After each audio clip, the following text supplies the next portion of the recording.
욥기 3장 찾으시겠습니다.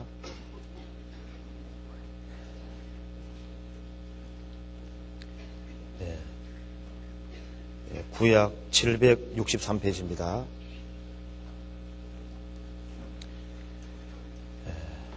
욥기 3장 1절부터 제가 읽어보겠습니다. 그 후에 욥이 입을 열어 자기의 생리를 저주하니라. 욥이 말을 내어 가로되 나의 난 날이 멸망하였었더라면, 나말을 배웠다 하던 그 밤도 그러하였었더라면, 그 날이 캄캄하였었더라면, 하나님이 위에서 돌아보지 마셨더라면, 빛도 그 날을 비치지 말았었더라면, 유암과 흑암의 사망의 그늘이 그 날을 자기 것이라 주장하였었더라면, 구름이 그 위에 덮였었더라면, 낮을 캄캄하게 하는 것이 그 날을 두렵게 하였었더라면, 그 밤이 심한 어두움에 잡혔었더라면, 해의 날수 가운데 기쁨이 되지 말았었더라면, 달의 수호에 들지 말았었더라면. 9절 11절입니다. 어찌하여 내가 태에서 죽어나오지 아니하였던가? 어찌하여 내 어미가 낳을 때 내가 숨지지 아니하였던가? 넘겨보시겠습니다. 20절. 어찌하여 곤고한 자에게 빛을 주셨으며 마음이 번민한 자에게 생명을 주셨는고, 이러한 자는 죽기를 바라도 오지 아니하니 그것을 구하기를 땅을 파고 숨긴 보배를 찾음보다 더하다가 무덤을 찾아 얻으면 심히 기뻐하고 즐거워하나니, 하나님에게 둘러싸여 길이 아득한 사람에게 어찌하여 빛을 주셨는고? 나는 먹기 전에 탄식이 나며 나의 앓는 소리는 물이 쏟아지는 것 같구나. 나의 두려워하는 그것이 내게 임하였고 나의 무서워하는 그것이 내 몸에 미쳤구나. 평강도 없고 안원도 없고 안식도 없고 고난만 임하였구나. 거기까지입니다.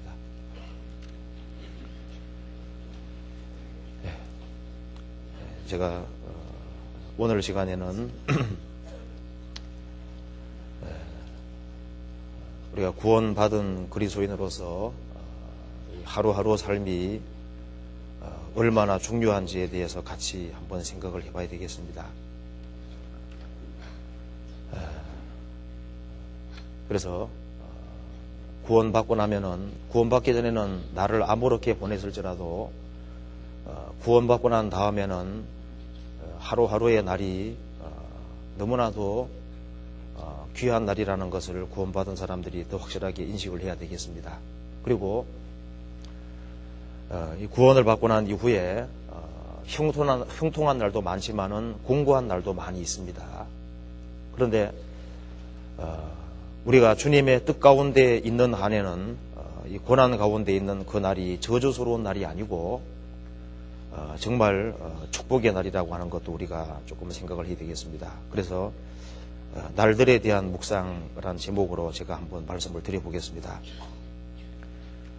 욥기 내용은 우리가 잘 아는 대로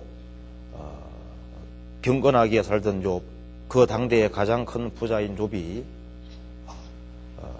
자녀를 10명을 낳고 살았으니까 꽤 나이가 들 때까지 아주 형통하고 그리고 정말 하나님 앞에 축복된 날을 보내고 있었던 겁니다.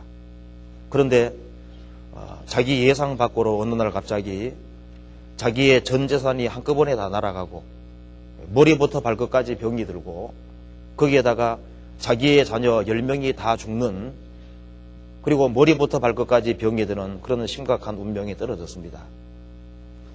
그래서 욥은 너무나도 큰 고통 속에서 입을 열어서 자기의 생기를 저주하면서 차라리 해의 날수 가운데 자기가 태어난 생일 그 날이 없었다면 얼마나 더 좋았겠나. 욥은 생각하기에 자신이 고난 속에 있는 그 날들, 고통 속에 있는 그 날들은 자기의 생애 속에서 없었으면 참 좋았겠다, 이제 그런 생각을 하고 있는 겁니다. 그래서 푸념조로 지금 얘기를 하고 있는 거예요. 그래서 3장 1절에 보면은 그 후에 욥이 입을 열어 자기의 생기를 저주하니라. 자기가 태어난 날을 저주했습니다. 차라리 내가 태어난 날이 없었다면 이런 공고를 보지 않았을 텐데, 한꺼번에 재산이 다 날아가고 자식이 10명이나 다 죽고 그리고 머리부터 발끝까지 병이 들어서 그것이 오랫동안 지속이 되는 속에 차라리 내가 태어나지 않았다면 얼마나 좋았을까. 태어나지 않았다면 이런 공고한 날을 내가 보지는 않았을 텐데. 그래서 이 날수가 자기에게 없기를 그렇게 간절히 바라는 겁니다. 그런데 욥이 시련을 다 통과한 이후에 지금은 하나님 앞에 있습니다. 욥의 생애를 돌이켜 봤을 때 욥이 10명의 자녀를 낳고 하나님과 밀접한 교통 가운데서 평탄하고 형통하고 만사가 잘 돼 갈 때, 그때 보다가 욥이 시련을 통과하는 이 날들이 욥에게는 가장 축복이 된 날이었습니다. 형통할 때 하나님을 잘 섬기고 많은 선한 일을 하는 그것도 분명히 축복된 날이었지만은 욥이 고난을 통과하고 있는 이 날, 지금 당장 선을 행할 수도 없습니다. 자기 문제를 해결하기 바쁜 거예요. 자기 고통을 참기 바쁩니다. 그러지만은 이 시련을 통과하는 날들이 욥에게는 가장 특별한 날이었고 가장 귀한 날이었던 겁니다. 욥은 생애를 돌이켜 봤을 때 자기에게 가장 필요하고 가장 특별하고 가장 좋은 날이 어떤 날이라고 생각했을까요? 재산이 다 날아가고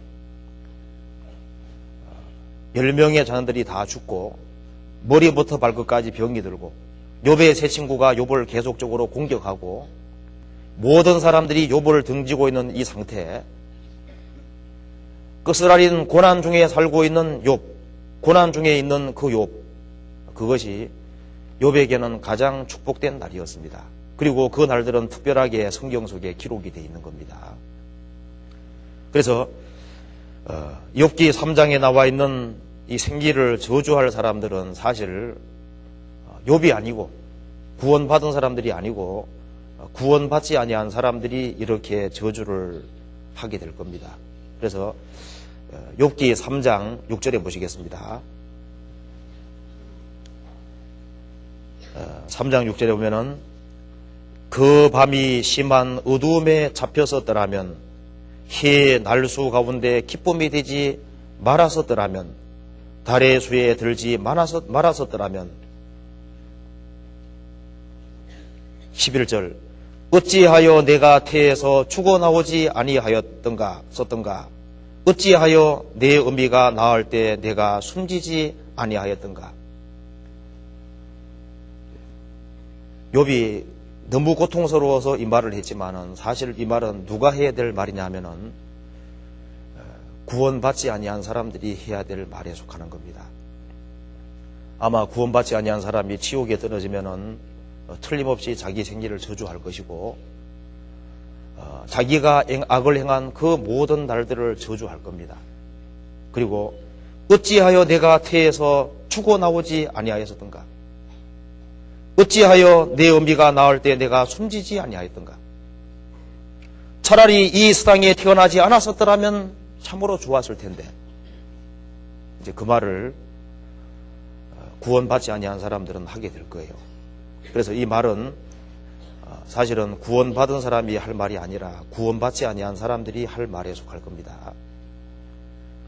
욥도 이런 말을 했고 예레미야도 어릴 때 하나님께 부르심을 받아서 하나님의 일을 하는데 너무나도 많은 그 고난과 어려움을 겪었습니다. 많은 수욕을 당하고 많은 슬픔을 겪었기 때문에 차라리 내가 태어나지 않았었다면 이런 꼴을 보지 않았을 텐데 하면서 그런 말을 한 적이 성경에 나와 있죠. 한번 찾아봅시다. 예레미야 20장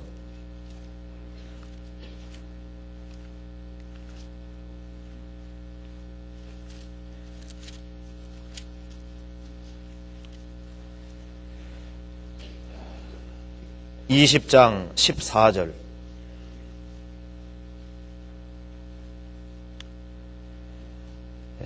내 생일이 저주를 받았다면 나의 어미가 나를 생산하던 날이 복이 없었더라면 나의 아비에게 소식을 전하여 이르기를 내가 생남하였다 하여 아비를 즐겁게 하던 자가 저주를 받았다면 그 사람은 여호와께서 회파하시고 후회치 아니하신 성읍같이 되었다면 그로 아침에 부러지는 소리 낮에는 떠드는 소리를 듣게 아니하였다면 이는 그가 나를 태에서 죽이지 아니하셨으며 나의 어미로 내 무덤이 되게 하지 아니하셨으며 그 배로 항상 부르게 아니하신 영고로다. 그다음 같이 읽어보겠습니다. 어찌하여 내가 태에서 나와서 고생과 슬픔을 보며 나의 날을 수욕으로 보내는고. 예레미야도 너무 고통스러워서 이런 얘기를 했습니다. 어째서 내가 세상에 태어나서 고생과 슬픔을 보며 나의 날을 수욕으로 보내는고. 그런데 하나님의 뜻 가운데 수욕과 고통을 당하는 이 상태는 예레미야에게 가장 영광스러운 날이었는데 이런 생각이 들었던 거예요. 그런데 이런 모든 말들은 구원을 받지 아니한 사람들이 해야 될 말에 속할 겁니다. 그래서 어떤 사람은 나를 저주하는데 날 자체는 문제될 것이 없습니다. 비록 사람이 죄인으로 태어났을지라도 하나님은 태어나서 죽을 때까지 그 사람이 구원받도록 역사하시기 때문에 날 자체는 일종의 중립적인 것이라고 할 수 있습니다. 그래서 욥기 3장과 예레미야 20장은 구원받은 사람이 주님 앞에 섰을 때는 이런 말을 한 것을 참으로 후회할 겁니다. 그런데 구원받지 아니한 사람은 이런 말을 하게 될 거예요. 아마 이거보다 훨씬 더 탄식하는, 후회하는 그런 말을 하게 될 겁니다. 그래서 예수님께서 가룟유다에게 말씀하신 거 기억하시죠? 저는 차라리 세상에 나지 않았으면 제게 좋을 뻔했다. 자, 가룟유다는 태어나지 않았으면 어떻게 됐을까요? 태어나지 않았으면 지옥에 가지 않을 것이고, 그런데 지금 지옥에 들어가가지고 가룟유다는 자기의 태어난 날을 저주하고 있을 겁니다. 그리고 예수님을 팔아먹은 그 날을 저주하고 있을 거예요. 차라리 나지 않았으면 제게 좋을 뻔했다. 그 사람은 끝까지 하나님을 등지고 구원받지 아니한 사람들에게 해당될 겁니다. 그래서 이 세상에 태어나서 악만 행하다가 죽을 바에는 태어나지 않는 것이 훨씬 낫습니다. 전도서에 이런 말씀이 나와 있습니다. 전도서 6장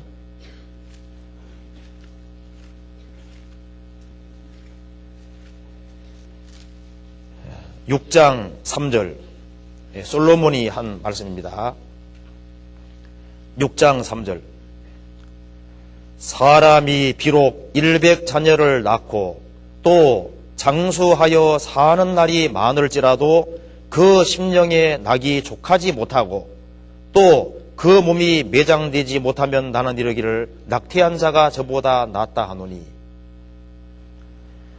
사람이 비록 100자녀를 낳고 자녀를 많이 낳고 100자녀를 낳으려면 아내가 한 명 있으면 안 되겠죠.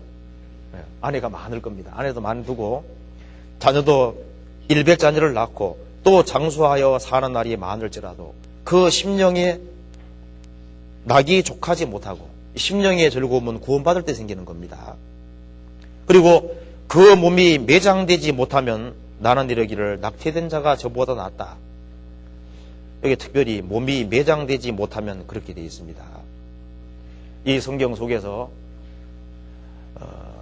사람이 끝까지 너무 악을 행하면은 자기 묘실에 편안하게 죽지 못하는 사람들이 많은 겁니다. 여기 매장되지 못한다는 것은 뭐 객사한다든가 침상에서 편히 죽지 못하고 무덤에서 죽지 못하고 비참하게 죽는 것을 얘기를 하는 거예요. 그래서 그 몸이 매장되지 못하면 여기에 대표적인 사람이 누군지 아시죠? 이세벨. 이세벨은 묻으려고 하니까 시체가 없는 거예요. 개가 다 뜯어먹어버렸습니다. 그래서 악으로 치닫다가 아까운데 죽는 사람은 편안하게 못 죽는 사람들이 많습니다. 그런 사람은 차라리 낙태된 자가 훨씬 낫지 않겠냐? 태어나지 않은 것이 훨씬 낫다는 겁니다. 이사야 14장 찾아보시겠습니다.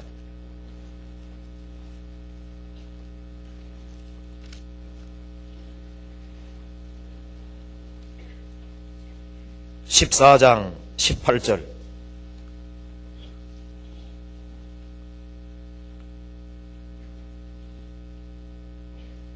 열방의 왕들은 모두 각각 자기 집에서 영광 중에서 중에 작은만은 오직 너는 자기 무덤에서 내어 쫓겼으니 가증한 나무가지 같고 칼에 찔려 돌구덩이에 빠진 죽음에 둘러싸였으니 밟힌 시체와 같도다. 내가 자기 땅을 망케 하였고 자기 백성을 죽였으므로 그들과 일반으로 안정함을 얻지 못하나니 악을 행하는 자의 후손은 영영이 이름이 나지 못하리로다 할지니라. 이게 바벨론 왕에 대해서 말하면서 끝까지 악을 행하다가 하나님 앞에 심판받은 이 왕을 얘기를 하는 겁니다. 그래서 다른 열왕의 왕들은 자기 무덤 속에서 안장돼 자고 있는데 이 바벨론 왕은 편안하게 죽지 못했다고 말입니다. 그래서 여기에 밟힌 시체 같고 안정함을 얻지 못했다. 칼에 찔려서 아주 비참한 모습으로 죽어서 그냥 시체가 버려진, 이럴 바에는, 즉 매장되지 못할 바에는 차라리 태어나지 않는 게 낫지 않겠느냐, 이렇게 얘기를 한 겁니다. 미국의 어떤 마을에서는 사람이 죽을 때 잘한 것을 칭찬해 주는 일이 있는데 한 사람이 너무 악을 행하다가 죽어서요, 이 사람에게는 칭찬해 줄 만한 내용이 없는 거예요. 그래서 얘기하기를, 이 사람이 우리 동네에서 악을 많이 행한 사람이지만은 그래도 몸이 아플 때는 덜 우리를 괴롭혔습니다. 그러니까 그렇게 살 바에는 태어나지 않은 것이 훨씬 낫잖아요. 그래서 욥이 생기를 저주했는데 이 저주한 것은 구원받지 아니한 사람들이 할 말입니다. 구원받지 아니한 사람들은 지옥에 들어져서 세세토록 그렇게 후회하면서 자기 나를 저주하고 악을 행한 것을 저주할 거예요. 보라, 지금은 은혜 받을 만한 때요, 보라, 지금은 구원의 때로다. 하나님께서 사람에게 구원의 기회를 주시고 계신데 그 구원을 끝까지 거역해서 지옥에 들어졌을 때 그 구원받을 기회들을 생각하면서 얼마나 후회를 하겠습니까?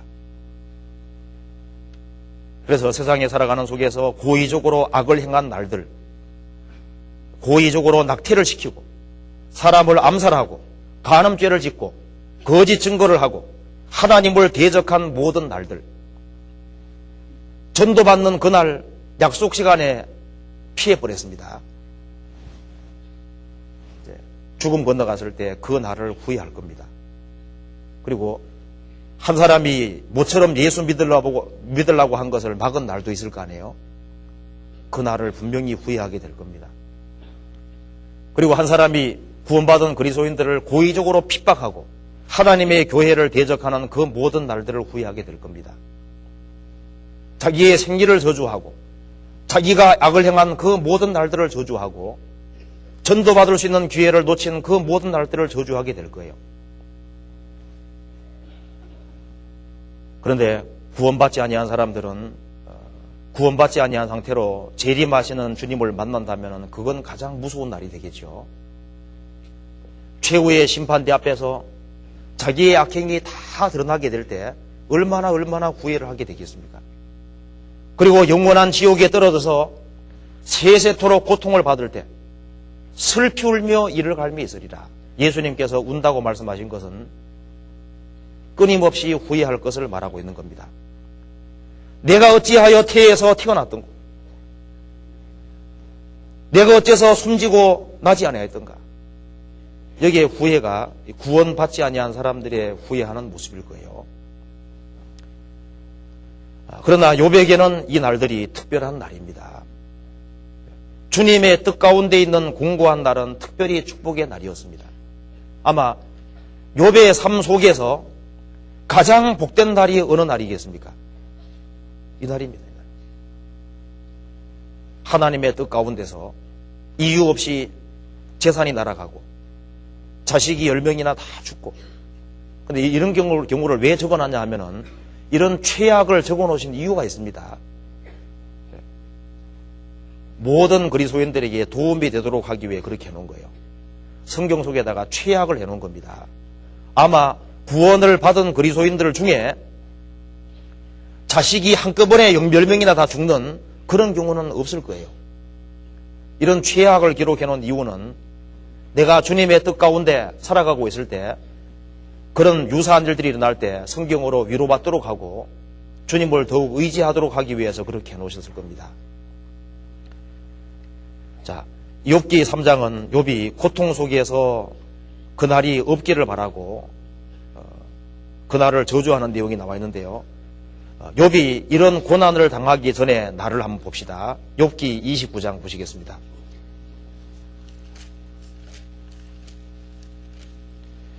욥은 이 날들을 그리워하고 있습니다. 욥기 29장 1절.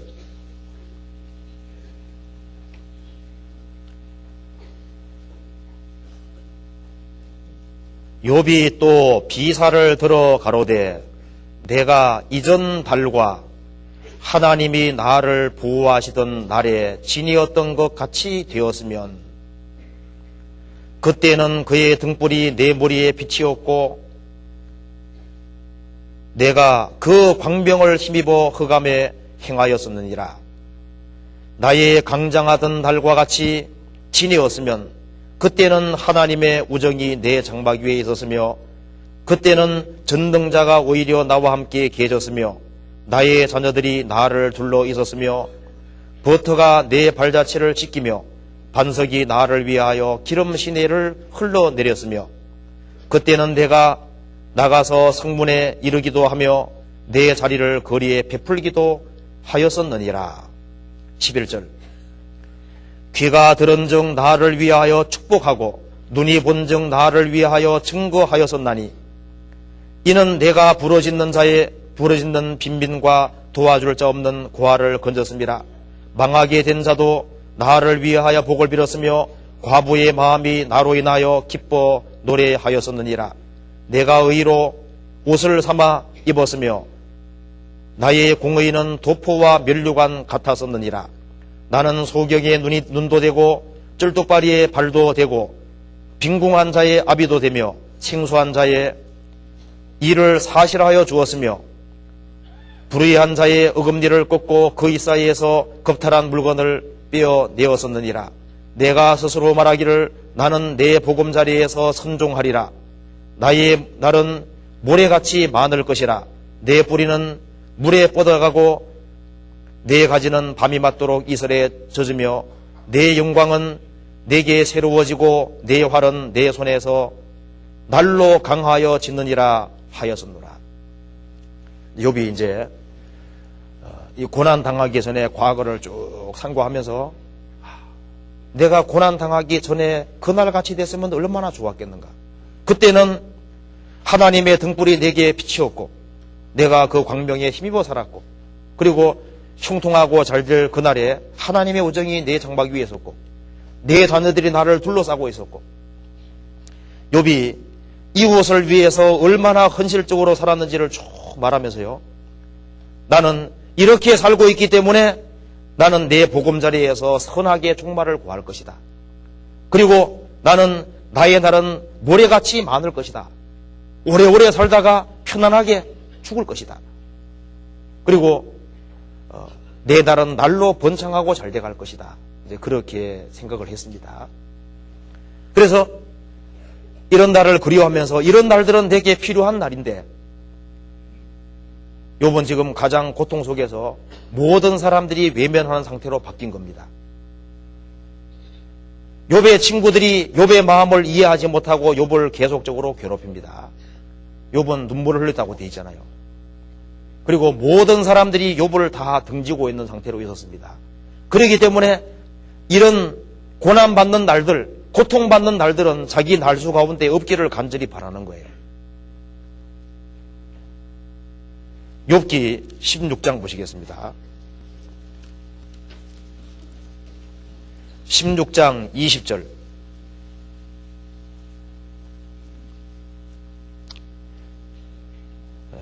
20절에 나의 친구는 나를 조롱하나 내 눈은 하나님을 향하여 눈물을 흘리고. 이 기뻐하던 욥이 이제는 하나님을 향해서 눈물을 흘리고 있습니다. 그리고 그 많던 친구들이 다 떨어지고 가장 고독한 상태로 욥이 있습니다. 욥기 19장 13절.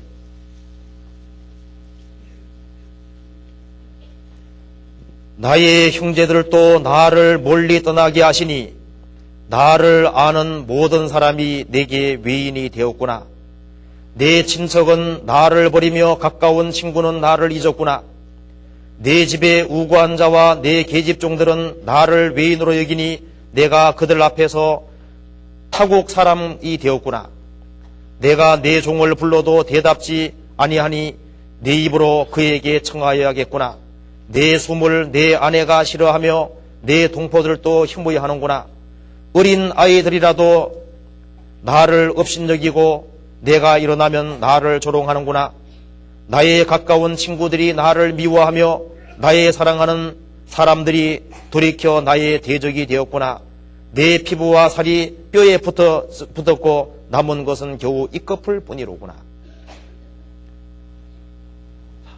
그런 형통한 밝은 날이 있었는데 이제는 어두운 날 속에 떨어져 있습니다.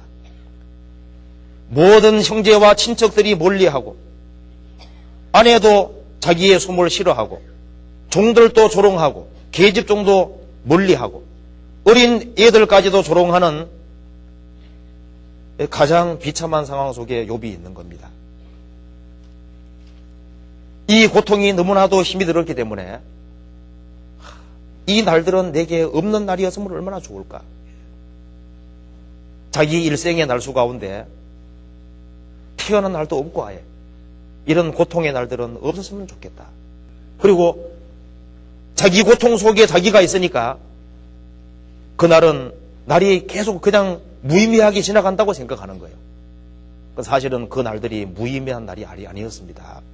욥기 7장 1절에 보시겠습니다. 7장 3절에 봅시다.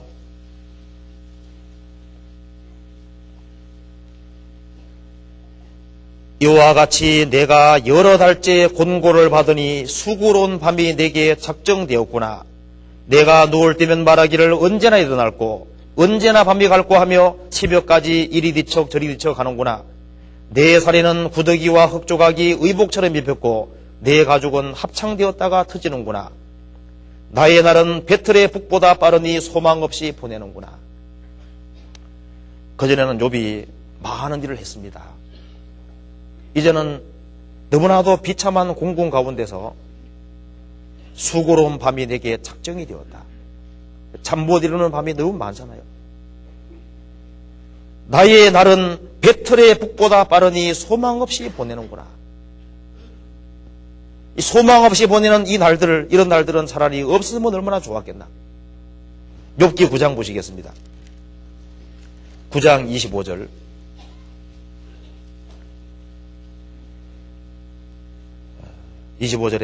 나의 날이 체복보다 빠르니 달려감으로 복을 볼 수 없구나. 나의 날이 체복보다 빠르니 어떤 용모로 아주 급히 달려가는 사람들 있잖아요. 우체부처럼. 그래서 나의 날이 체보보다 빠르니 달려감으로 복을 볼 수 없구나. 고통 속에서 날이 계속 지나가는데 이 무의미한 날이라고 생각이 드는 겁니다. 그런데 사실은 욥에게 있어서 이 고난을 통과한 이후에도 주님이 크게 형통을 주셨습니다. 이 사건이 있기 전에도 형통 주셨습니다. 그런데 욥의 일생에 있어서 가장 복된 날이 어느 날이었습니까? 이런 쓰라린 고통이 있는 이 날이, 주님의 뜻 가운데 있는 고통의 날이 욥에게는 가장 특별한 날이고, 하나님께서 욥을 위대하게 만들기 위해서 주님이 특별하게 더 고난을 허락하신 겁니다. 이제 욥이 죽음을 건너가서 주님 앞에 섰을 때, 지금도 주님 앞에 있습니다. 자기의 생애를 돌이켜봤을 때 욥은 어느 날이 가장 귀한 날이었다고 생각할까요? 이 날입니다. 형통한 날에는 기뻐하고 공고한 날에는 생각하라. 이 공고한 날이 욥에게는 가장 축복의 날이었습니다. 그렇지 않겠습니까? 그것처럼 구원받기 전에 우리의 모든 날들은 사실은 수고와 슬픔으로 전철된 날이었습니다. 그런데 이제 구원을 받고 나면은 축복의 날이 시작이 된 겁니다. 그런데 이 구원받고 축복의 날이 있는 그 중에 구원받은 사람에게도 주님의 뜻 가운데서 그 어두운 골짜기를 지나가는 그 날들이 있는데, 그 날들은 욥과 마찬가지로 우리가 주님 앞에 서면은 가장 축복의 날이라는 걸 알 수 있을 거예요. 자, 그래서 구원받지 아니한 사람들은 죽음을 건너가면 그 날을 저주하고, 그리고 비참한 슬픔 가운데 후회의 날을 보내겠지만은, 구원을 받고 나면은 구원받은 사람은 완전히 달라집니다. 그래서 먼저 구원받은 사람에게 있는 축복의 날들을 한번 생각을 해보고, 그리고 구원받은 사람에게 주어지는 공고한 날들이 얼마나 소중한 날인지도 한번 생각을 해봅시다. 이걸 한번 우리하고 이제 관련해서 생각을 해봅시다. 성경 골로새서 1장 보시겠습니다. 골로새서 1장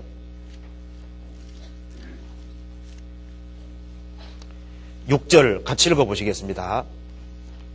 1장 6절입니다. 324페이지 같이 읽겠습니다. 이 복음이 이미 너희에게 이르매 너희가 듣고 참으로 하나님의 은혜를 깨달은 날부터 너희 중에서와 같이 또한 온 천하에서도 열매를 맺어 자라는도다.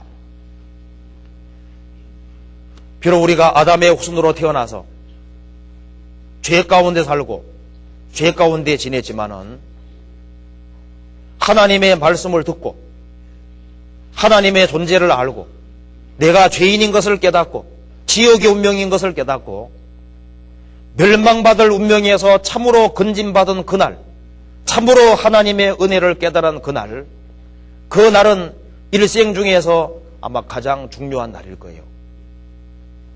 그래서 사람에게 있어서 가장 근본적으로 축복되는 날이 무슨 날이겠습니까?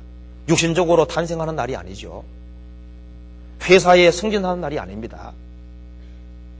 대기업에 입사하는 날이 아닙니다. 결혼한 날이 아니죠. 구원받는 날, 찬송가에도 기쁜 날 기쁜 날 주 나의 죄 다 씻은 날. 죄인 하나가 회개하면은 하늘에서는 회개할 것이 없는 의인 99보다 더 기뻐한다고 말씀하셨는데, 주님이 기뻐하시는 그 날이 축복된 날입니다. 우리가 죄에서 회개하고 예수 그리스도를 구세주로 받아들인 날, 주님 피가 내 죄를 다 씻은 날, 내 모든 죄가 처리된 날, 그날만큼 중요한 날은 없습니다. 그리스도인의 심판대 앞에 서는 그날, 자기의 모든 공적이 불탄다고 할지라도 이 구원받은 사실이 확실하면은 그 사람은 구원을 얻는다고 되어 있잖아요. 그래서 일생 중에서 아마 아담의 후손으로서 난 사람 중에서는 제일 축복된 가장 근본적인 날이 구원받는 날일 거예요. 구원받은 날. 그날만큼 기쁜 날이 없을 겁니다. 그리고 너와 내 집이 구원받으리란 말씀대로 자기가 구원받고 자기 집안 식구들이 다 구원받은 그날은 큰 축복의 날입니다. 너와 내 집이 구원받으리라. 한 사람이 구원받은 건 주님이 축복을 내려주신 거예요. 집안 식구들이 구원받는 것은 큰 축복입니다. 창세기 7장 1절에 보면은 하나님께서 노아에게 말했습니다. 너와 내 집은 방주로 들어가라. 노아 집안 식구들이 방주에 들어가는 그날은 축복이었습니다. 기생 라합의 집안이 다 구원받는 그날은 축복이었습니다. 누디아 집 전체가 다 세례받았다고 되어 있잖아요. 빌립보 간수장이와 그 집안 식구들이 다 같이 구원받았습니다. 그래서 생일날 잔치할 것이 아니라 집안 식구들이 몽땅 구원받은 날은 큰 잔치를 벌여야 될 거예요. 그날이 얼마나 그 큰 날입니까? 집안 식구들이 한 명도 이르지 않고 다 구원받은 날은 하나님의 축복 중의 축복이라고 할 수 있습니다. 그리고 한 지역에 하나님의 지역 교회가 탄생하는 날은 그 지역에 복이 들어가는 날이니까요. 그 한 지역에 교회가 세워지는 그 날은 하나님의 교회가 세워지는 날은 축복의 날입니다. 해외 어느 지역에 이제 주님의 교회가 세워졌다. 그건 축복 중에 축복된 날이라고 할 수 있습니다. 구원받은 그리스도인에게는 매 주일날도 축복의 날입니다. 초대교회 때도 매 주일날 모였다고 되어 있습니다. 한번 찾아봅시다. 고린도전서 16장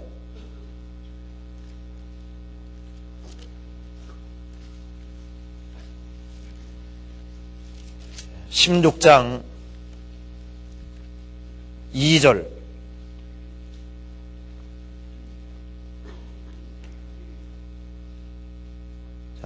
매 주일 첫날에 너희 각 사람이 일을 얻은 대로 저축하여 두어서 내가 갈 때 연보를 하지 않게 하라. 이 고린도 교회 성도들에게 말했습니다. 매 주일 첫날은 주일날입니다. 일요일날 주일날입니다. 초대교회 당시에는 매 주일 첫날에 모였습니다. 주일날은 모든 성도들이 같이 모이는 날이니까 그날은 축복의 날이라고 할 수 있습니다. 구원받은 사람들이 모이는 무리 가운데 주님이 같이 거하시고 같이 교제하고 말씀 배우는 날이니까 그날이 얼마나 축복의 날이겠습니까? 사도행전 20장 보시겠습니다.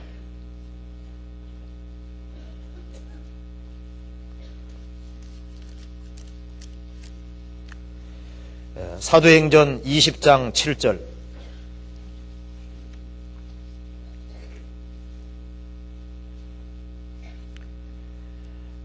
안식 후 첫날에 우리가 떡을 떼려 하여 모였더니 바울이 첫날 떠나고자 하여 저희에게 강론할세 말을 밤중까지 계속하며 우리의 모인 윗다락에 등불을 많이 켰는데 유두고라 하는 청년이 창에 걸터 앉았다가 깊이 졸더니 바울이 강론하기를 더 오래 하며 졸음을 이기지 못하여 삼층루에서 떨어지거늘 이렇게 보니 죽었는지라. 바울이 내려가서 그 위에 엎드려 그 몸을 안고 말하되 떠들지 말라 생명이 저에게 있다 하고 올라가 떡을 떼어 먹고 오랫동안 곧 날이 새기까지 이야기하고 떠나니라. 사람들이 살아난 아이를 데리고 와서 위로를 적잖게 받았더라. 안식 후 첫날이 주일날입니다. 안식 후 첫날 이제 구원받은 사람들이 같이 모여서 하나님 말씀을 배웠습니다. 사도 바울이 강론하는데 말을 밤중까지 계속하며 뭐 특별한 예배 의식이 있었던 것이 아니죠. 말을 밤중까지 계속했습니다. 그리고 유두고라는 청년이 창에 걸터 앉았다가 왜냐하면 사람들이 너무 많이 모였을 거예요. 앉을 자리가 부족하니까 창에 걸터 앉았을 겁니다. 그래서 깊이 졸더니 바울이 강론하기를 더 오래 하며 졸음을 이기지 못하여 삼청두에서 떨어지거늘 이렇게 보니 죽었는지라. 이게 누구 잘못입니까? 강론을 오래 한 사람 잘못입니까? 누구 잘못입니까? 하여튼간에 길게 얘기했어요. 길게. 그래서 사도 바울이 이제 살렸습니다. 살려놓고 난 다음에 그 다음에 11절에 올라가 떡을 떼어 먹고 오랫동안 곧 날이 새기까지 이야기하고 떠나니라. 그럼 어떻게 했습니까? 올라잇 하니라. 이제. 그러니까 이 웨스턴 텍스트라는 그 성경 필사본에 보면은요, 사도 바울이 두란노 서원에서 강연을 할 때, 성경을 강론할 때 오전 11시에서 오후 4시까지 강론했다 그럽니다. 평균. 그 평균 몇 시간씩 한 겁니까? 5시간씩. 우리는 평균 얼마입니까? 2시간도 안 되잖아요. 옛날 사람들이 훨씬 더 끈기가 있었던 것 같아요. 하여튼간 여기는 사도 바울 보시면 좀 길게 얘기했잖아요. 길게. 그래서 너무 길게 얘기하는 바람에 그냥 까딱하면 사람 잡을 뻔했습니다. 그죠? 예. 그런데 이 날들이 여기에 기록되어 있는데요. 사도 바울이 그 구원받은 사람들을 바르게 세우기 위해서 아주 간절하게 말씀을 전하고, 또 사람들은 열심히 말씀을 듣고, 그리고 밤이 새도록 교제하는 이 날이 여기에 기록되어 있잖아요. 아마 이 날은 여기에 구원받은 사람들도 잊을 수 없는 날이었을 겁니다. 이거 특별한 날이거든요. 구원받은 사람들이 같이 모이는 그 날은, 주일날, 그런 날은 성도들이 함께 모일 수 있는 날이기 때문에 그거 특별한 날이라고 생각할 수도 있습니다. 얼마나 귀한 날이긴 거예요. 축복의 날입니다. 시편 84편 같이 읽어봅시다. 시편 84편 10절.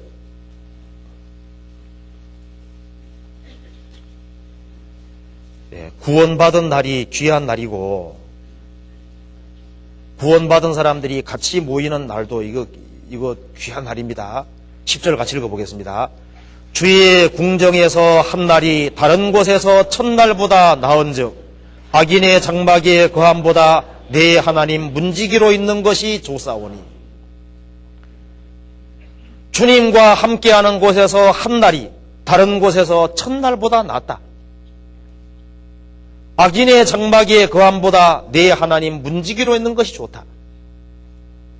그래서 우리가 모이는 그 구역 모임이라든가 형제 모임, 조모임, 청년의 모임들, 이런 모임들은, 그 모이는 날은 정말 이 복된 날이고, 그날은 주님께서 귀히 보시는 날이 틀림없습니다. 시편 133편 보시겠습니다.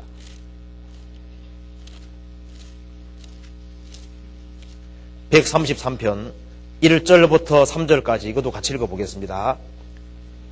형제가 연합하여 동거함이 어찌 그리 선하고 아름다운고, 머리에 있는 보배로운 기름이 수염 곧 아론의 수염에 흘러서 그 옷깃까지 내림 같고, 헐몬의 이슬이 시온의 산들의 내림 같도다. 거기에서 여호와께서 복을 명하셨나니 곧 영생이로다. 구원받은 사람은 다 형제입니다. 형제가 연합하여 동거함이 어찌 그리 선하고 아름다운고. 그냥 아름답다고 안 되어 있습니다. 앞에 붙어 있는 것들이 많지요. 어찌 그리 선하고 아름다운고. 구원받지 아니하는 그것도 귀한 것이지만은, 구원받은 사람들이 같이 연합하고 동거하고 같이 교제하고 한 무리가 되어 살아가는 그 모든 것이 그 귀한 날입니다. 머리에 있는 보배로운 기름이 수염 곧 아론의 수염에 흘러서 그 옷깃까지 내림 같고,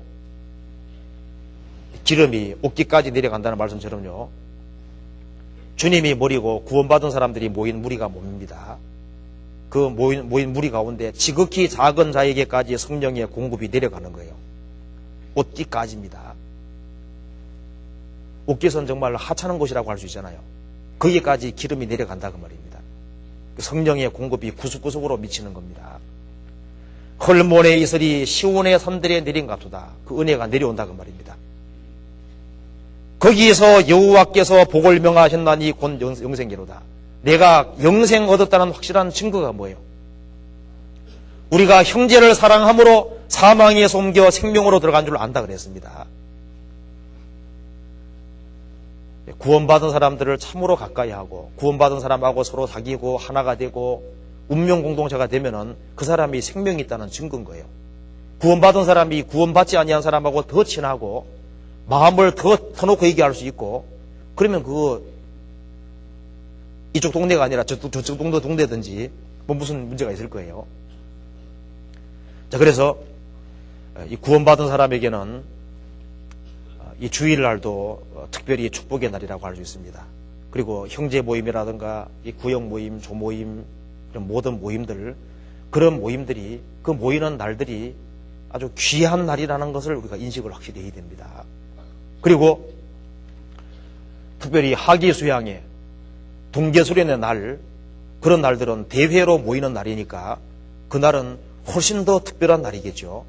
이스라엘 백성들은 1년에 3차 이스라엘 백성들 전체가 다 같이 모였습니다. 그날은 가장 특별한 날이었습니다.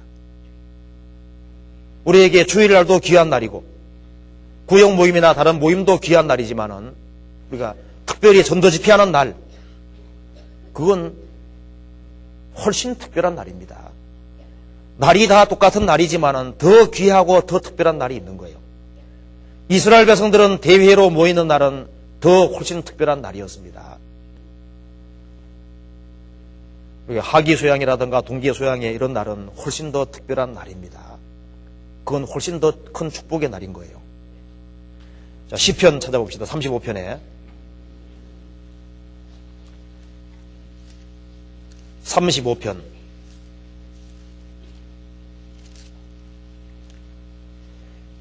18절입니다.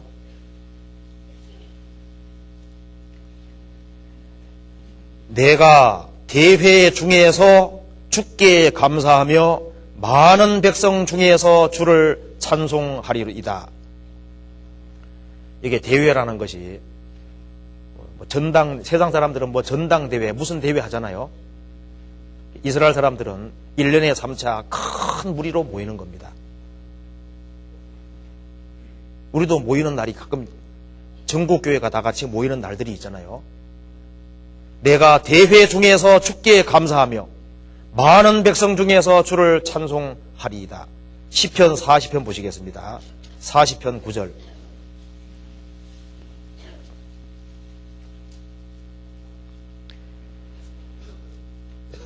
내가 대회 중에서 의의 기쁜 소식을 전하였나이다. 여호와여, 내가 내 입술을 닫지 아니할 줄을 주께서 아시나이다. 대회 중에서, 다윗은 그 당시에 왕이었으니까 이스라엘 백성들이 다 모이는 그 자리에서 의의 기쁜 소식을 전했다고 되어 있죠. 복음을 전하는 겁니다. 시편 68편 26절을 보시겠습니다.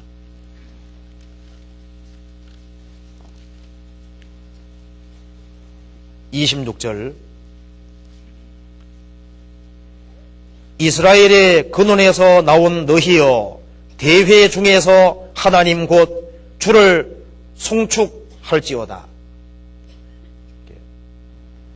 주님의 피로 구원받은 너희여, 대회 중에서 하나님 곧 주를 송축할지로다.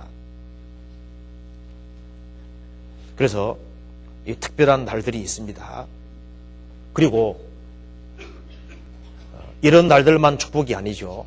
구원받은 사람들이 주님을 의지하고 매일매일 근실하고 성실하게 살아간 그 모든 날들도 물론 축복의 날입니다. 시편 37편 보시겠습니다.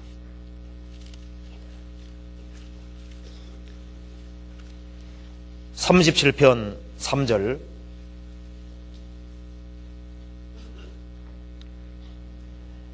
여호와를 의뢰하여 선을 행하라.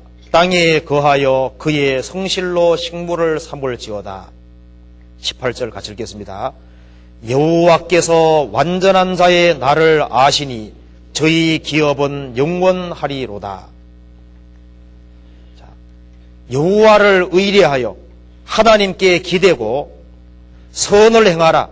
땅에 거하여 그의 성실로 식물을 삼을지어다. 밥을 3끼 먹는 것처럼 성실을 매일매일 먹고 주님을 의지해서 근실하게 성실하게 살아라 그 말입니다. 하루하루를. 그래서 여호와께서 완전한 자의 구원받은 사람의 날을 아시니, 여기 날이 영역본의 데이즈로 되어 있습니다. 복수입니다. 그래서 여호와께서 완전한 자의 날을 아시니, 주님을 의지하고 하루하루를 근실하게 성실하게 살아가는 그 모든 하루하루 날들도 아시고, 그리스도인들이 주님 앞에 서는 날도 주님께서 아시고, 그리스도인들이 영광 받을 날도 주님께서는 아십니다. 그래서 이 세상에서 하루하루를 건실하게 살아간 그 모든 날들을 주님께서 영원한 기업으로 갚아주시는 겁니다. 그래서 그리스도인에게는 사실은 모든 날이 축복의 날이지만은 모든 날 중에서 더 큰 축복의 날도 있는 겁니다. 그래서 나중에 주님의 심판대에 서면은 더 중요한 날이 있었다는 걸 알 수 있을 거예요. 우리가 세상을 살아가는 중에도 더 중요한 날들이 있습니다. 어떤 사람들은 뭐 결혼 기념일이라든가 무슨 이렇게 중요한 날들이 있잖아요. 더 특별한 날이 있습니다.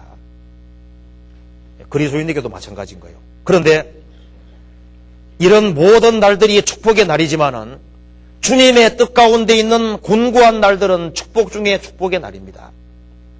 야곱이 어머니 품 안에 있을 때에도, 어머니 아버지 품 안에 있을 때도 그날은 좋은 날이었잖아요. 복된 날이었습니다. 그런데 하나님의 축복을 받고 난 이후에 에서가 어떻게 했습니까? 야곱을 죽이려고 그랬잖아요. 야곱이 도망갔습니다. 도망가서 그 광야에서 돌베개를 베고 누웠을 때 그때부터 고생이 시작됐습니다. 그래서 처가살이 20년입니다.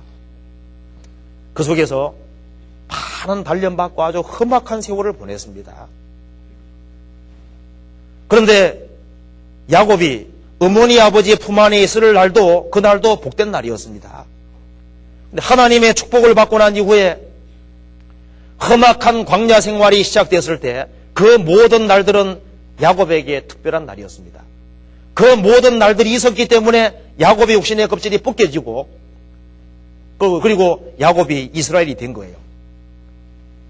그래서 20년 동안 아주 험악한 세월을 보내는 중에서 자기의 껍질이 다 벗겨져 갔던 겁니다. 그래서 야곱에게는 형에게 쫓겨서 이 험악한 세월을 보내는 그 날이 야곱에게는 특별히 귀한 날이었던 거예요. 요셉도 마찬가지죠. 요셉도 어머니 아버지 총애를 받고 특별히 그 아버지 총애를 받았습니다. 요셉은. 그런데 17살 때 10명의 형들이 미워해서 에집트에 팔았습니다. 그때 요셉은 생각했을 겁니다. 자기의 형들에게 팔려서 애굽에 팔려가는 그날을 굉장히 고통스럽게 생각했을 거예요. 무려 13년 동안 에집트에서 고난을 받았습니다. 보디발의 아내가 억울하게 누명 씌워서 감옥에까지 들어가게 됐습니다. 그런데 그 날들이 요셉의 일생 중에서 17살에 집을 나와서 13년 동안 고난을 받는 그 날은 어떻습니까? 요셉에게는 특별한 날입니다. 그 날은 요셉에게 꼭 필요한 날이었고 그 날이 있었기 때문에 나중에 총리 대신이 되고 예수님의 모형이 된 거예요. 그것이 필요한 날인 겁니다. 다윗이 하나님의 기름 부음을 받고 난 이후에 사울이 죽이려고 했잖아요. 다윗이 여러 황무지를 전전하고 여러 굴들을 전전하고 나중에는 해외까지 도피하는 그런 일들이 있었습니다. 그래서 다윗이 많은 눈물을 흘렸습니다. 그런데 그 날이 주의 책에 기록이 되고 그 날들이 다윗에게는 특별한 날들이었던 거예요. 시편 56편 보시겠습니다.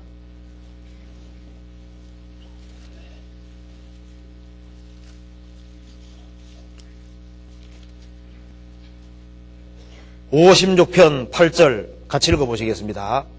나의 유리함을 주께서 계수하셨으니 나의 눈물을 주의 병에 담으소서. 이것이 주의 책에 기록되지 아니하였나이까.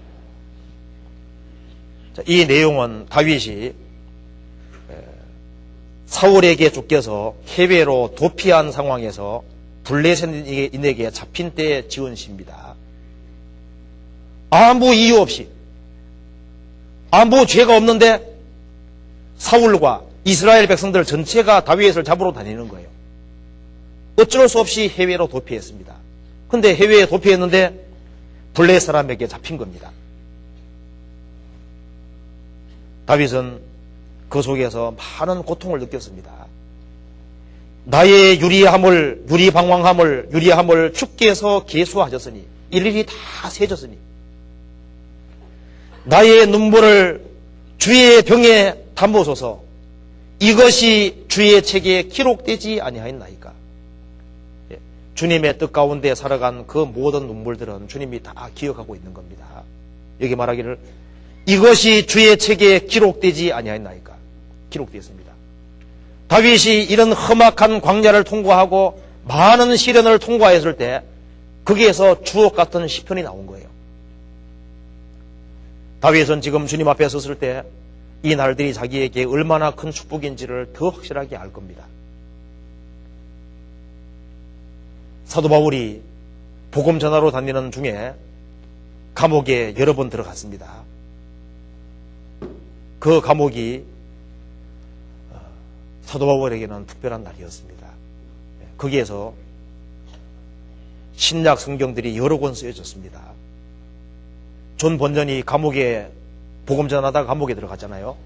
들어가서 오랫동안 감옥살이 했습니다.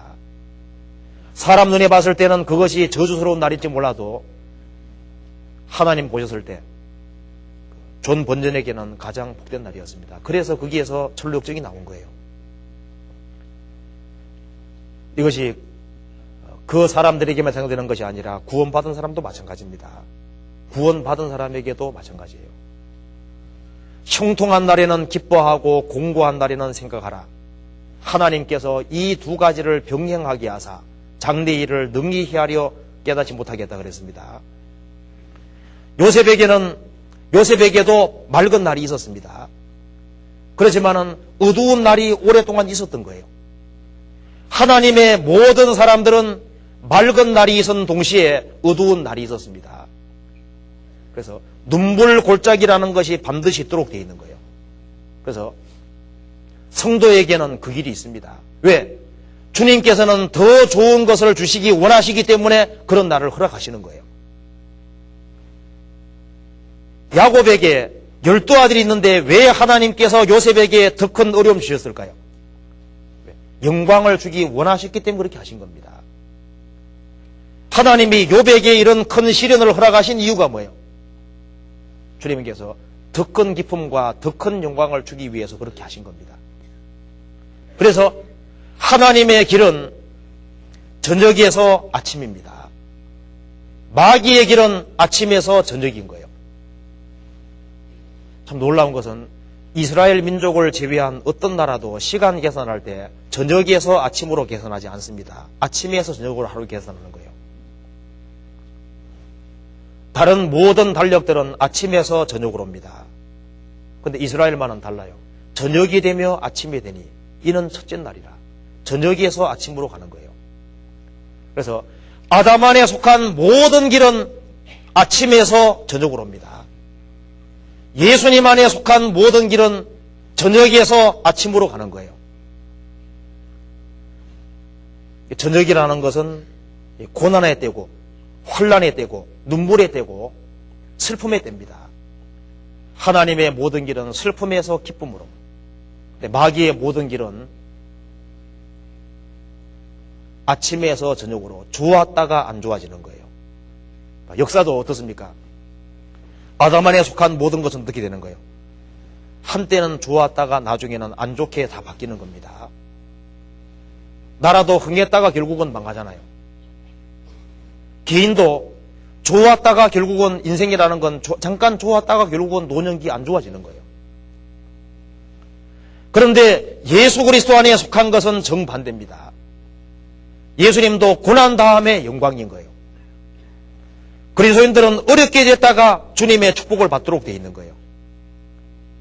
이사야 21장 보시겠습니다.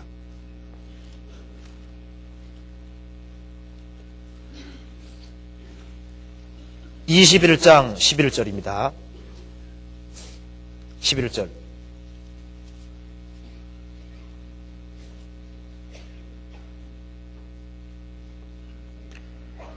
두마에 관한 경고라. 사람이 세일에서 나를 부르되 파수꾼이여 밤이 어떻게 되었느뇨? 파수꾼이여 밤이 어떻게 되었느뇨? 파수꾼이 가로되 아침이 오나니 밤도 오리라. 내가 물으려거든 물어라. 너희는 돌아올지니라. 얼른 이해하기가 어려운 말씀인데 두마가 에돔을 가리키는 겁니다. 다른 나라들의 멸망이 예고되니까 사람들이 세일 에돔에 대해서 묻기를 파수꾼이여 이사야여 에돔의 밤이 어떻게 됐느냐? 에돔은 지금 번창하고 있지 않느냐? 그렇게 말할 때 이사야 선지자가 말했습니다.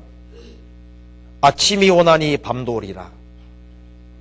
좀 약간 얼른 이해가 안 되죠? 아침이 오나니 밤도 오리라. 내가 물으려거든 물어라. 너희는 돌아올지니라. 아침이 오면은 밤이 오는 것처럼 에돔은 지금은 번창하고 있지만은 에돔도 분명히 망할 테니까, 밤이 올 테니까 에돔 사람들을 너희들은 회개하고 주님 품으로 돌아와야 된다. 그렇게 얘기를 하고 있는 겁니다. 아침이 오나니 밤도리라. 아침이 오면은 밤이 오도록 되어 있는 거예요. 그것처럼 세상의 모든 나라들은 결국은 번창했다가 망하도록 되어 있는 겁니다. 아담 안에 속한 모든 것은 좋았다가 안 좋은 것으로 바뀌도록 되어 있는 거예요. 그런데 하나님에게 속한 것은 그 그리스도인들이 하나님의 뜻 가운데 있으면은 그 사람은 주님께서 틀림없이 어두움부터 주시는 겁니다. 어둠을 반드시 주시거든요. 형통한 날을 주시지만은 주님이 공고한 날을 틀림없이 주실 거예요. 그 공고한 날을 통과하도록 하시는 겁니다. 하나님의 굳게 하신 것을 보라. 누가 능히 굳게 하겠느냐? 하나님이 꿈을 들어놓은 것이 있습니다. 그리스도인들은 고난을 통과하도록 주님께서 만들어 주신 겁니다. 곤고한 날을 주십니다.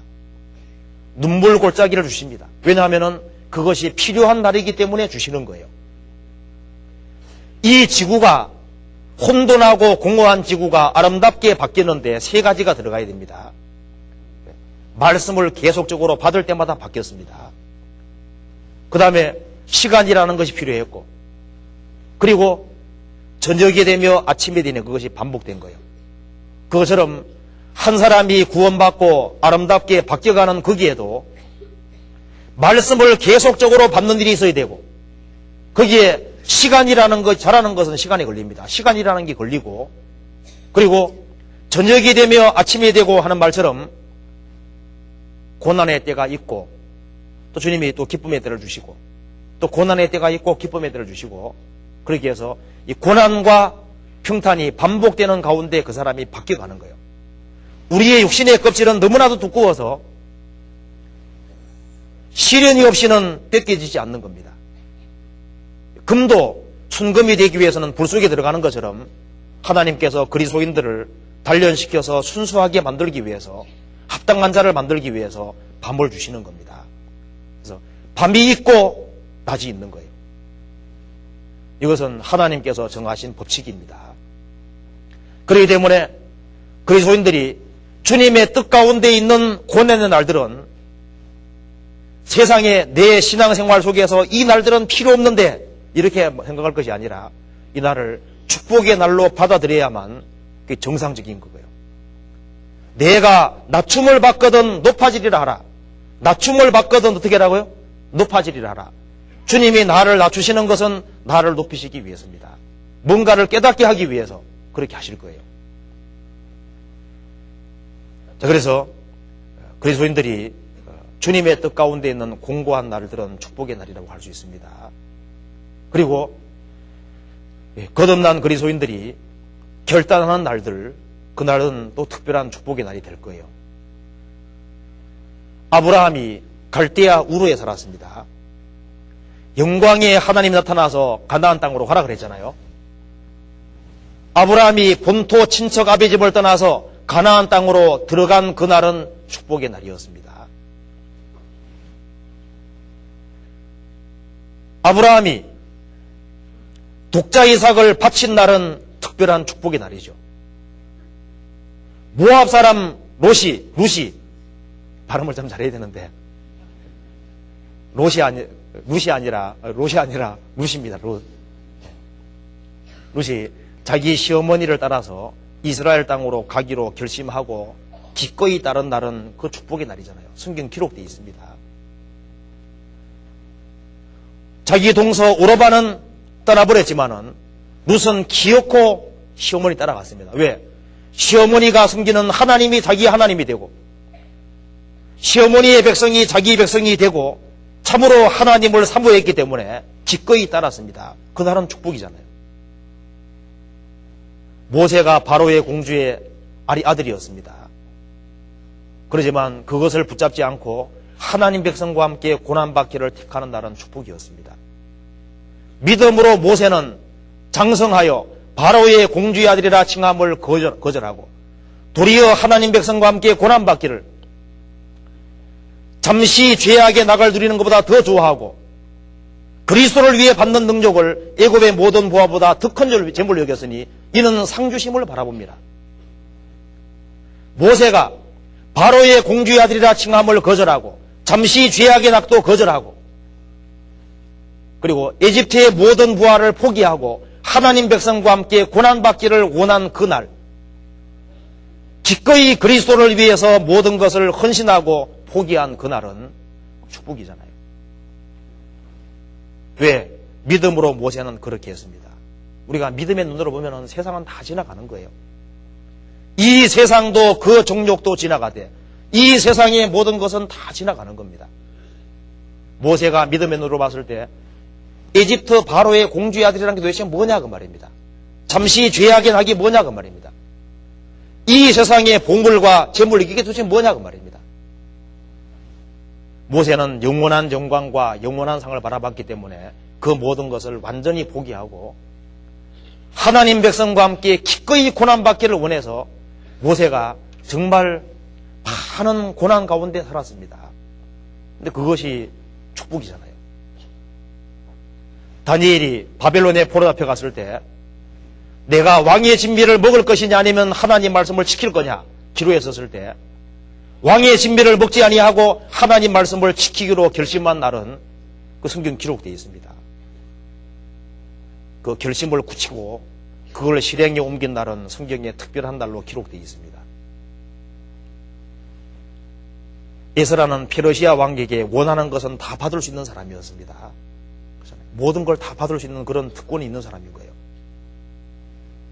그런데 에스라는 하나님 말씀을 열심히 연구했고 말씀을 준행하는 가운데 하나님의 뜻이 뭔지를 알았습니다.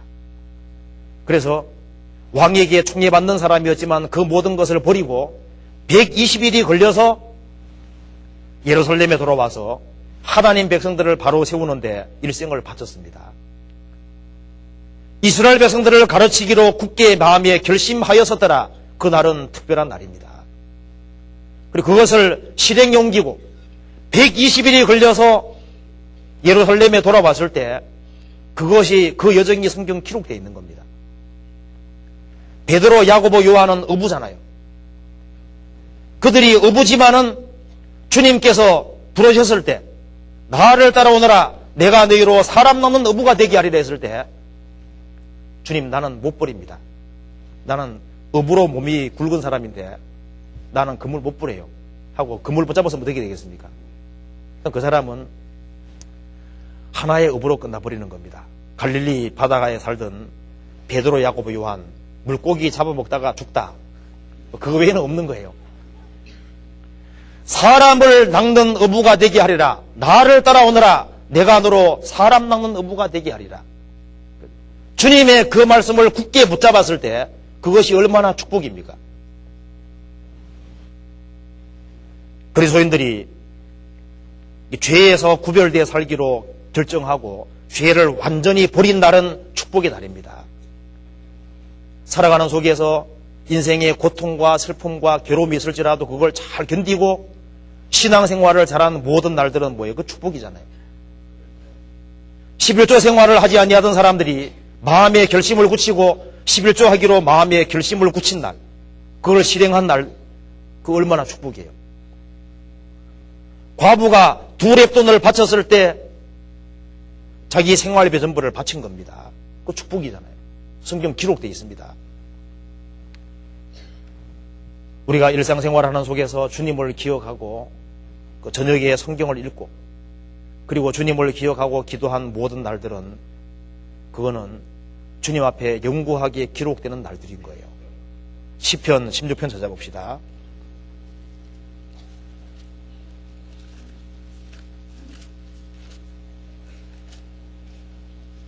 (16편) 7절입니다.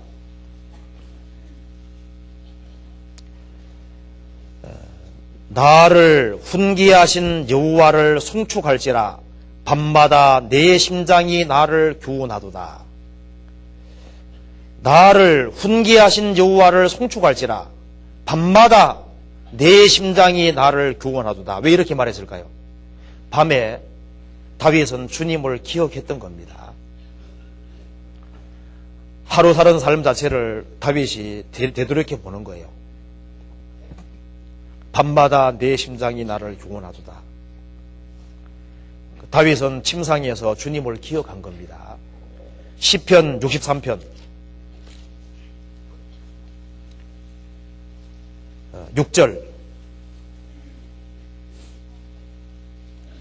6절에 내가 나의 침상에서 주를 기억하며 밤중에 주를 묵상할 때 하오리니 주는 나의 도움이 되셨음이라. 내가 주의 날개 그늘에서 즐거이 부르리이다. 내가 나의 침상에서 주를 기억하며 밤중에 묵상할 때 하오리니. 다윗은 밤에 주님을 기억하고 침상에서 주님을 기억하고 묵상했다고 되어 있죠. 그리고 기도했다고 되어 있습니다. 다윗이 주님을 기억하고 침상에서 묵상하고 기도하고 주님께 부르짖은 그 모든 날들, 그때 그러니까 하나님이 밤마다 심장을 교훈해 주시는 겁니다. 그래서 구원받은 사람이 하루를 끝내고 밤에 주님을 기억하고 그리고 잘못한 것에 대해서 기꺼이 반성하고 돌이키고 새로운 마음으로 살기를 작정하고 그 날을 보낼 때 그날은 주님 앞에 기억이 되는 중요한 날인 거예요. 다른 사람을 위해서 눈물 흘리면서 기도한 날들, 다른 사람을 위해서 복음을 전하기 위해서 희생하고 수고한 모든 날들, 그 날들이 다 기억되는 날인 겁니다. 형제자매가 병중에 있을 때 찾아 돌아본 날, 그런 날이 성경에 특별한 날로 기록이 되는 겁니다. 그렇잖아요. 그래서 구원받은 그리스도인들이 기미처럼 정말 주님을 위해서 부지런히 산 날들은 전부 다 축복의 날인 게 틀림없습니다. 사바는 바위 사이에 집을 짓잖아요. 그것처럼 그리스도인들이 어려울 때마다 주님께 달려가서 주님의 도움을 구하던 그 모든 날들은 주님이 다 기억하시는 날이 될 거예요. 그리고 메뚜기는 한 무리로 연합하잖아요.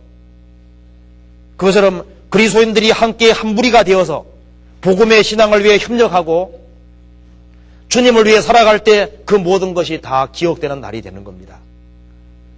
도마뱀은 자기를 잡으려고 그러면은 꼬리 잘라버리잖아요.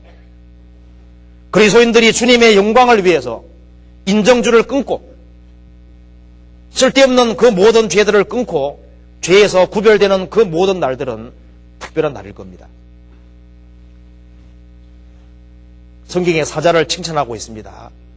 사자같이 담대하니라. 어떤 환난과 역경이 있다고 할지라도 그 환난과 역경 앞에서 뒤로 물러가지 아니하고 끝까지 믿음 가운데 살아갔을 때 그 날들은 주님께서 특별하게 생각하실 겁니다. 그리고 성경에 사냥개를 칭찬하고 있습니다. 사냥개가 끈질긴 거예요. 자, 성경에 나와 있기를 아브라함은 끈질긴 사람입니다. 자기 조카 롯이 소돔 고모라 전쟁 때 잡혀갔습니다. 그때 자기가 집에서 길리고 연습한 사람 318명을 데리고 가서 어떻게 했습니까? 단까지, 이스라엘 최북단입니다. 강까지 기어코 쫓아가서 어떻게 했습니까? 롯을 구해봤잖아요. 그런데 그 날들이 성경에 기록되어 있는 거예요. 기드온이 미디안 사람하고 싸울 때 아직까지 악의 뿌리가 없어지지 않았습니다. 세바와 살문나가 도망가 있는 거예요. 피곤하나 따르며 피곤하지만 끝까지 따라가서 세바와 살문나를 죽였습니다. 그 사냥개 같은 끈질긴 마음이 그리스도인에게도 필요한 거예요. 다윗은 말하기를 내가 원수를 따라 미치리니 저희가 망하기 전에는 돌이키지 아니하리이다. 악의 씨앗은 뿌리까지 뽑는 끈질긴 마음. 그래서 구원받은 사람은 이렇게 생각이 됩니다. 내 집안 식구들은 내 밥이다 이렇게 생각이 됩니다. 이건 틀림없이 구원시켜야 될 사람이거든. 그래서 그리스도인들이 전도하는데도 아주 끈질긴 마음이잖아요. 거기 있어야만 전도할 수 있습니다. 사냥개 같은 그런 끈질긴 마음 없으면 전도 못할 거예요. 그러니까 끈질기게 주님 앞에 매달리고 사냥개가 끈기가 있습니다. 우리가 주님 앞에 매달리는 것도 아주 끈기 있게 매달리고 이제 그것이 전부 다 축복의 날일 겁니다. 수염소도 성경에 칭찬하고 있습니다. 수염소가 고집입니다. 세상 사람들이 다 타락한다고 할지라도 나는 끝까지 주님 앞에서 내 위치를 고수하고 지키겠다고 하는 그런 마음가짐으로 살아갈 때 그게 다 축복이잖아요. 자, 그런데 그리스도인에게 최고의 축복의 날이 있습니다. 언제일까요? 주님 앞에 가는 날입니다. 전도서 7장 1절에 보시겠습니다.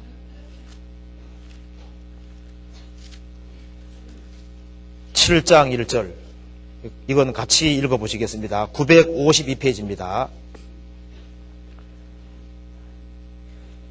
아름다운 이름이 보배로운 기름보다 낫고 죽는 날이 출생하는 날보다 나으며. 거듭난 그리스도인들은 아름다운 이름을 얻은 사람입니다. 다윗 하면 아름다운 이름입니다. 솔로몬 하면 아름다운 이름이잖아요. 가난주다, 그 악한 이름입니다. 아간, 그 악한 이름이죠. 나발, 악한 이름입니다. 이름도 좀 이상해요. 나발, 악한 이름입니다. 근데 그리스도인이라는 이름이 얼마나 아름다운 이름이에요.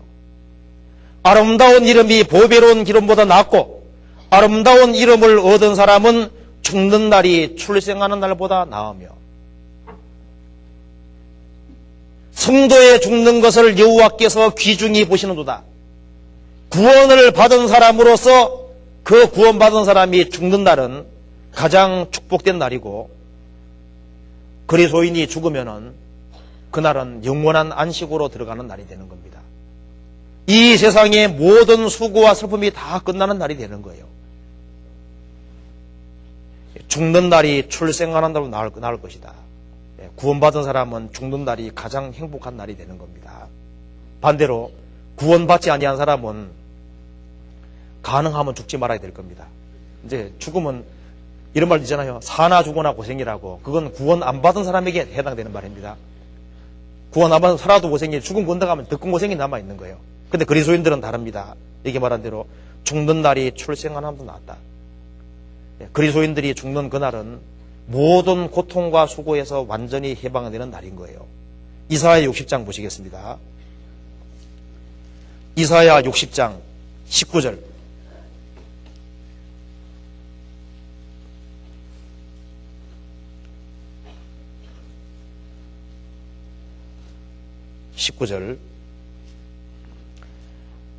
다시는 낮의 해가 내 빛이 되지 아니하며 달도 내게 빛을 비치지 않을 것이요 오직 여호와가 내게 영영한 빛이 되며 내 하나님이 내 영광이 되시리니 다시는 내 해가 지지 아니하며 내 달이 물러가지 아니할 것은 여호와가 내 영영한 빛이 되고 내 슬픔의 날이 마칠 것임이니라.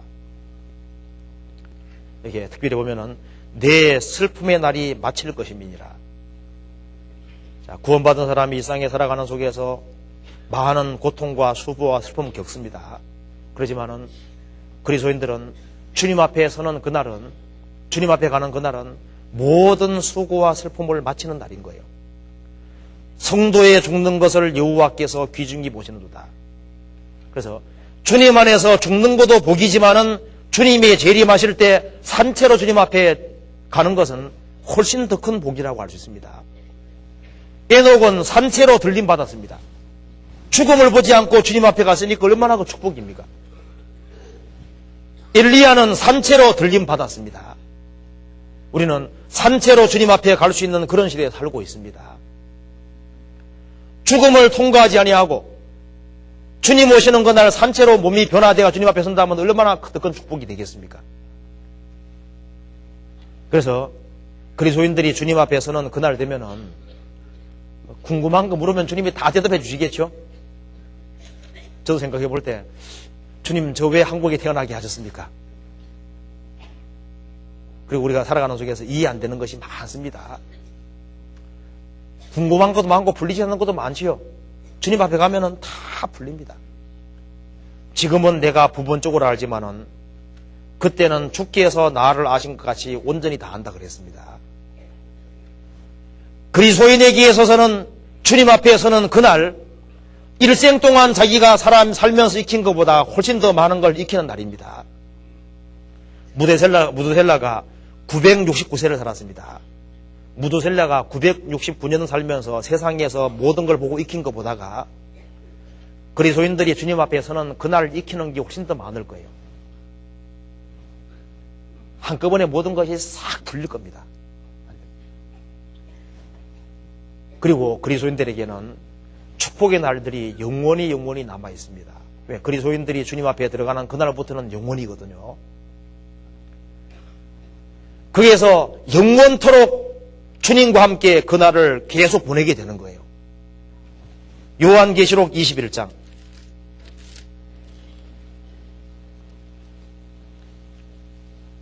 1절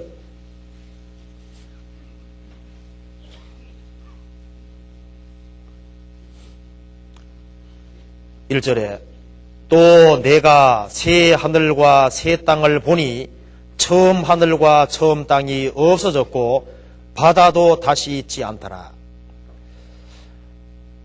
여기에 새 하늘과 새 땅이 나타난다 그랬는데 여기가 우리가 살 곳입니다. 어떤 사람이 이사가게 되면은 이사가는 집에 관심을 가질 거예요. 여기 그리스도인들은 여기다가 큰 눈을 뜨고 봐야 됩니다. 또 내가 새 하늘과 새 땅을 보니 처음 하늘과 처음 땅이 없어졌고 바다도 다시 있지 않더라. 새 하늘과 새 땅에는 바다가 없다고 되어 있습니다. 그리스도인들이 새 하늘과 새 땅에 여기에 지금 살게 되는 거예요. 여기가 우리가 살 곳입니다. 근데 이게 새 하늘과 새 땅이라고 얘기를 하셨습니다. 그러면은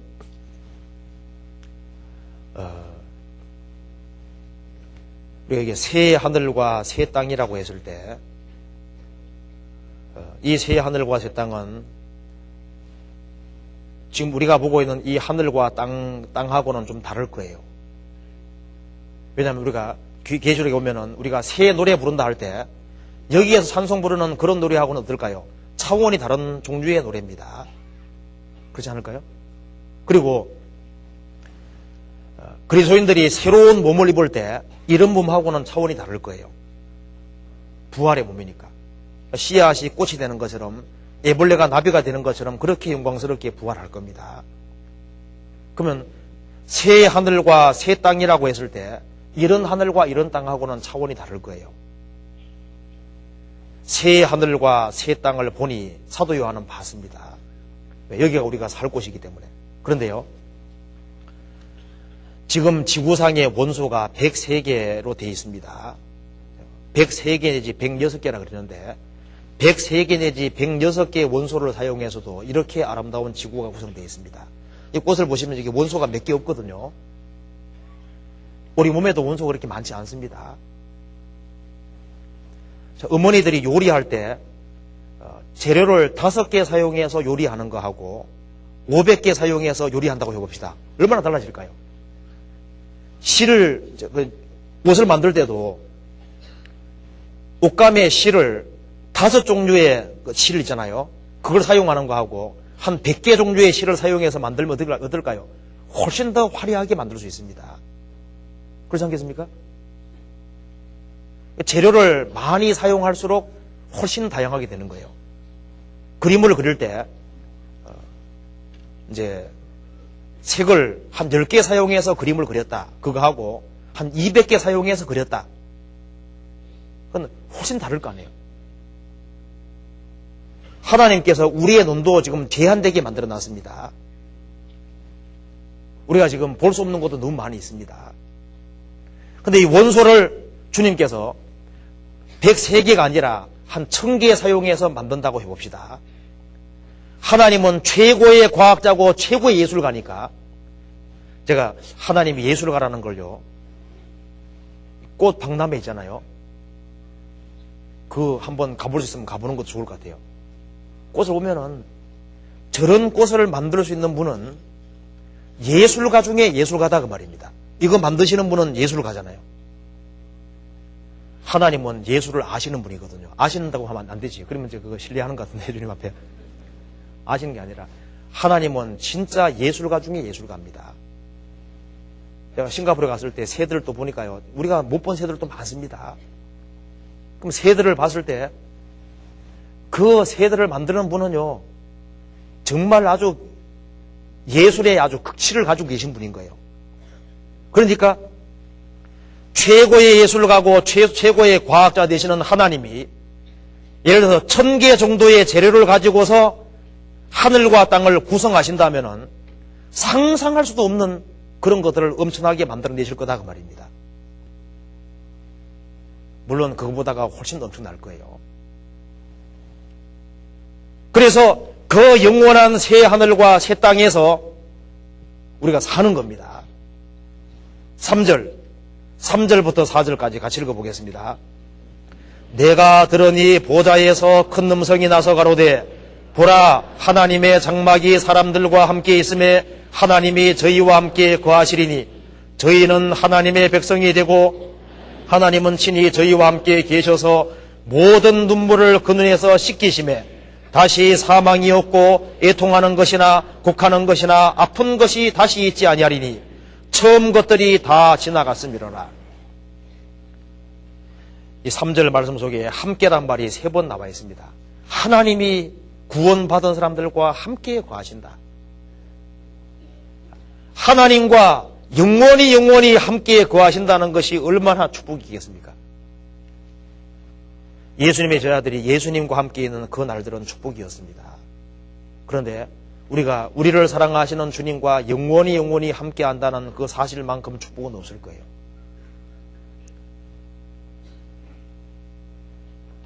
모든 눈물을 그 눈에서 씻기심에 이 말씀 보면은 여기에 눈물이란 말을 특별하게 여기 해놨는데 이게 눈물이 누구 눈물이냐면은 구원받은 사람의 눈물입니다. 그리고 이게 모든 눈물이잖아요.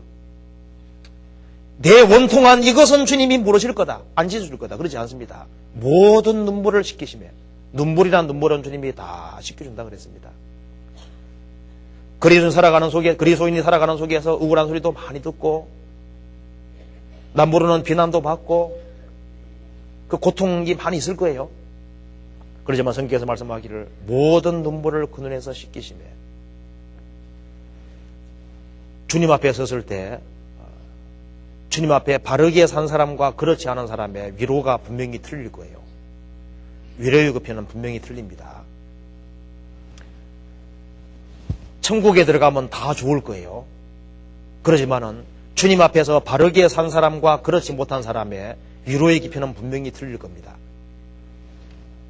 자, 예를 들어서 황종조가 42.195를 뛰고 메달을 목에 걸었습니다. 그 메달을 목에 거는 순간에 어떨까요?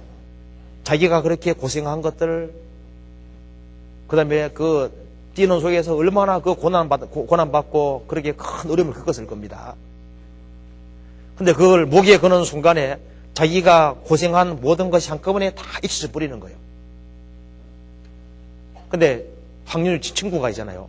나도 한번 달아보자 해가지고 황룡조 목에 건 걸 뺏어가지고 한번 목에 걸어봤습니다. 똑같이 목에 걸어서도 느낌이 틀리잖아요.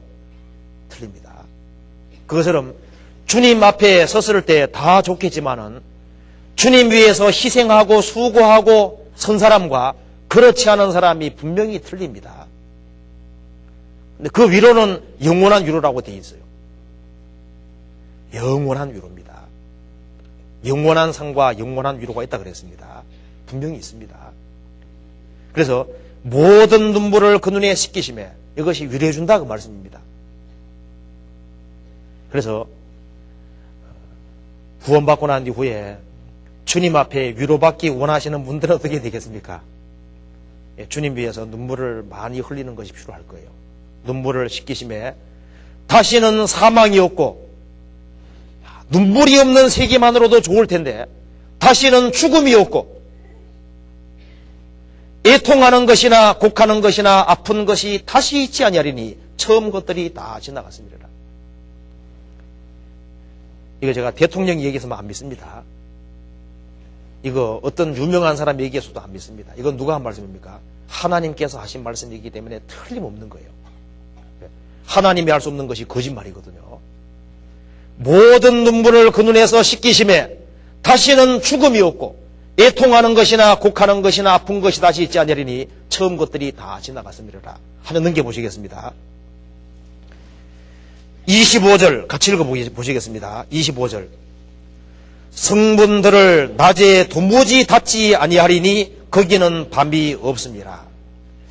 이 말씀이 아마 사도 요한에게는 특별하게 와닿았던 것 같아요. 사도 요한이 1세기 때 사람이니까 그때 이 성들은 전부 다 문들이 있고 밤에 되면 문을 다 닫고 밤이라고 하는 것이 있는데 우리 시대는 참 밤을 무서워하지 않는 시대입니다. 우리가 어릴 때 보면요 시골에 살 때 이 밤은 참 무서운 거예요. 그런데 사도 요한이 봤습니다. 천국에 들어가니까 천국은 밤이 없더라고요. 밤. 밤이라는 것이 없고 어둠이라는 것이 없고 인생에 밤이 없습니다. 인생에 그 어둠이라는 것이 없는 거예요. 그리고 거기에는 성문들을 낮에 도무지 닫지 아니하리니 밤이 없으니까 항상 열려있다 그 말입니다. 천성의 문은 닫히는 법이 없습니다. 거기에는 도적도 없고 죄라고 하는 것도 없고 성문들이 열려있는 것처럼 모든 구속받은 사람들은 마음을 다 활짝 열고 그 속에서 영원히 같이 사는 거예요. 성문들을 낮에 도무지 닫지 아니하리니 거기는 밤이 없습니다. 오로지 낮만 있습니다. 천국은 밝은 세계입니다. 축복의 세계고 기쁨의 세계라는 걸 우리가 알 수 있는 거예요. 자, 그래서 이 욥기 말씀 속에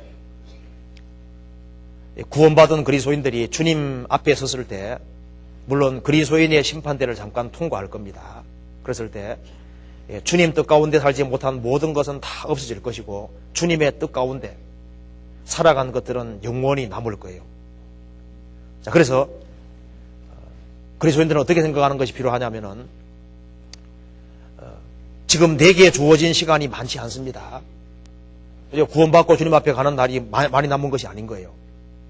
그렇기 때문에 우리는 우리에게 주어진 날을 기억고 축복의 날로 바꿔야 됩니다. 자, 그러기 위해서 우리가 몇 가지만 생각을 해봅시다. 욥에게는 형통한 날도 그것도 귀한 날이었잖아요. 그런데 고난의 날은 특별히 더 귀한 날이었습니다. 그 고난의 날 때 자기 생계를 저주하지 않았으면 더 좋았을 거예요. 그때 주님께 더 매달렸다면 더 좋았을 겁니다. 구원받고 난 이후에 우리에게 남은 시간이 많지 않기 때문에요. 우리가 날들에 대해서 구원받은 사람은 특별하게 생각해야 됩니다. 성경이 이렇게 말했습니다. 죽게는 하루가 천년 같고 천년이 하루 같은 이걸 잊지 마라 그랬습니다. 영원하신 하나님 보실 때 천년은 지나간 어제 같고 반면 경전 같을 뿐입니다. 근데 죄인들을 돌아오기를 바라는 그 마음은 하루가 천년같이 길게 느껴지시는 거예요. 자기 자녀를 어린애를 잃어먹었다가 24시간 만에 찾으면 그 하루가 굉장히 몇 년처럼 길게 느껴지죠. 근데 하나님께서는 죄인들이 돌아오기를 바라는 그 마음이 하루가 천년같이 길게 느껴진다 그 말입니다. 애타는 마음을 표현한 겁니다. 그런데 그리스도인에게 있어서 하루는 천년 정도가 아닙니다. 천년 같은 정도가 아니라 그리스도인에게 하루는 영원하고 관계되는 날이기 때문에요. 그리스도인들의 하루 바른 삶은 이것이 영원히 기억되고 영원하고 남는 길인 거예요. 그리스도인들이 구원받은 하루가 영원하고 연결되어 있잖아요. 그리스도인들이 바르게 산 하루가 영원하고 연결이 되어 있습니다. 그렇기 때문에 그리스도인들의 하루는 영원히 중요한 시간이라고 생각해도 되는 거예요. 그리스도인들의 하루가 중요한 날입니다. 그렇기 때문에 성경이 말하기를 세월을 아끼라 그랬잖아요. 그것이 세월을 아끼란 말이 원문에 어떻게 되냐면은 세월을 구원하라 그래요. 구원하라고. 세월을 건지라 그 말입니다. 우리가 하루를 한번 놓고 한번 분석을 해보시면은 하루 가운데 쓸데없이 보내는 시간들이 꽤 있을 거예요. 그래서 잠을 하루에 8시간 자면은 그 중에 한 30분만 줄고면 30분이 구원되는 겁니다. 텔레비전 하루에 1시간 본다 그러면 그걸 반 시간으로 줄고면 반 시간이 구원되는 거예요. 우리가 쓸데없이 보내는 시간을 구원하면 그 시간들이 꽤 많아집니다. 고민하는 시간은 고민은 다 주님께 맡겨버리고 하면 고민하는 시간이 그게 어떻게 되는 거예요? 구원되잖아요. 시간을 구원해가지고 구원되는 시간을 딱 보면은 시간이 꽤 많습니다. 하루 24시간 잠자는 시간을 제외하고는 시간이 상당히 많은 시간이에요. 그 시간들을 한번 구원해 보시면은 시간이 굉장히 많다는 걸 알 수 있습니다. 그 시간을 좀 계획적으로 그리스도인들은 보내는 게 필요할 거예요. 이것은 영원하고 관계되는 시간이기 때문에. 그래서 제일 먼저 주님께 드릴 시간을 빼내고 모임 다닐 시간들을 빼내고 그렇게 해서 시간을 한번 구원해 보면은 시간이 많이 구원됩니다. 때가 악하기 때문에 세월을 구원하라고 성경에 말씀했습니다. 나를 구원하라고 말해요. 나를 구원하라고 얘기했습니다. 오직 오늘이라 걷는 동안에 매일 피차 권면하여 오늘이라는 동안에 오늘이라는 것밖에 사실 없어요. 내일은 온다는 보장도 없습니다. 그래서 오늘날 섬길 자를 택하라. 그래서 오늘이 내가 죄 가운데 있는 날이라면 죄를 버리고 회개하는 날은 축복의 날이 되는 겁니다. 내가 형통한 중에 주님을 섬기고 있으면 그 날은 더 큰 축복이겠죠. 근데 고난 중에 있으면서도 주님을 더 섬길 수 있다면 그것은 더 큰 축복의 날입니다. 그래서 내가 주님의 진리 가운데 살아가는데 형통하다면 그 속에서 감사할 수 있습니다. 내가 주님의 뜻 가운데 있는데 고난 중에 있으면 그건 더욱 감사해야 되고 더욱 기도해야 되고 더 감사해야 되는 그 날이 되는 거예요. 그래서 구원받은 사람은 나를 하루하루 날 자체를 그냥 어영부영 보낼 것이 아니라 세월을 아끼라고 되어 있습니다. 세월을. 그렇기 때문에 내가 무엇을 위해 시간을 투자해야 될 거냐 그것이 영원하고 관계되는 겁니다. 자, 한 군데만 더 보시겠습니다. 누가복음 고린도후서 4장 봅시다. 4장 17절부터 18절까지 같이 읽어보겠습니다. 4장 17절부터 18절입니다. 우리의 잠시 받는 환난에 경한 것이 지극히 크고 영원한 영광에 중한 것을 우리에게 이루게 함이니 우리의 돌아보는 것은 보이는 것이 아니요 보이지 않는 것이니 보이는 것은 잠깐이요 보이지 않는 것은 영원함이니라. 우리의 잠시 받는 환난에 경한 것이 지극히 크고 영원한 영광에 중한 것을 우리에게 이루게 하면 잠시가 영원입니다. 환난이 영광이에요. 경한 것이 중한 것으로 바뀝니다. 우리의 잠시 받는 환난에 경한 것이 크고 영원한 영광에 중한 걸 우리에게 이루게 한다. 하루가 영원하고 관계되기 때문에 하루는 정말 천년만큼, 만년만큼 정말 귀한 시간입니다. 그래서 그리스도인들이 재물만 아낄 것이 아니라 시간을 아껴야 됩니다. 시간을 아끼고 이 시간을 정말 유용한 데 사용하면은 그러면 주님 앞에 영광이 될 거예요. 그래서 욥기 말씀 속에서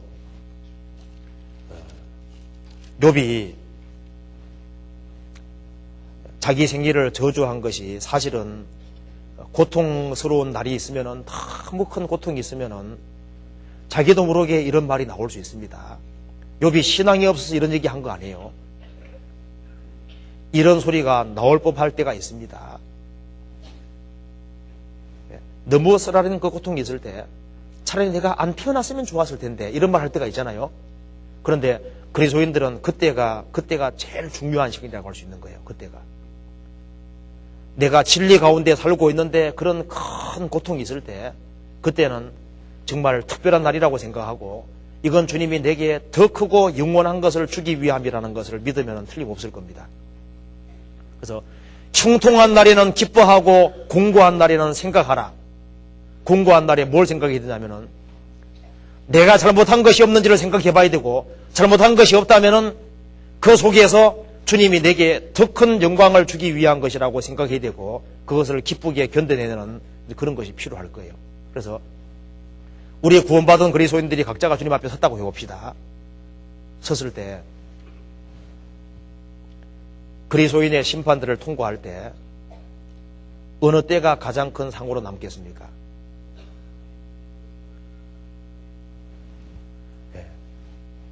우리가 구원받고 신앙생활을 즐겁게 잘하는 날도 물론 상으로 될 겁니다. 그렇지만 환난과 역경과 어려움이 있는데 그걸 잘 통과하면 성경에서 뭐라 그랬습니까? 이것이 큰 상을 얻느니라 그랬습니다. 상 중에 더 큰 상이 있거든요. 그래서 이 고난과 어려움이 있을 때 주님이 내게 더 큰 영광을 주기 위한 것이라는 걸 기억하고 그것을 잘 견뎌야 되겠습니다. 같이 기도하시겠습니다. 자비로우신 우리 아버지 하나님 감사합니다. 우리에게 구원을 허락해 주시고 주님의 영광을 위해 살 수 있도록 도와주시는 것을 감사합니다. 우리 구원받은 그리스도인들 참으로 나를 귀하게 생각할 수 있도록 도와주시고 정말 주님 앞에서 합당한 시간들을 보낼 수 있도록 도와주시옵소서. 자비하신 주님, 주님께서 고난 중에 있는 사람들을 위로해 주시고 용기를 가질 수 있도록 도와주시고 이 험악한 날들을 잘 주님 앞에서 보낼 수 있도록 도와주시옵소서. 우리 나머지 모든 시간들을 도와주시기를 간절히 의지합니다. 예수 그리스도 이름 받들어 기도하옵나이다. 아멘.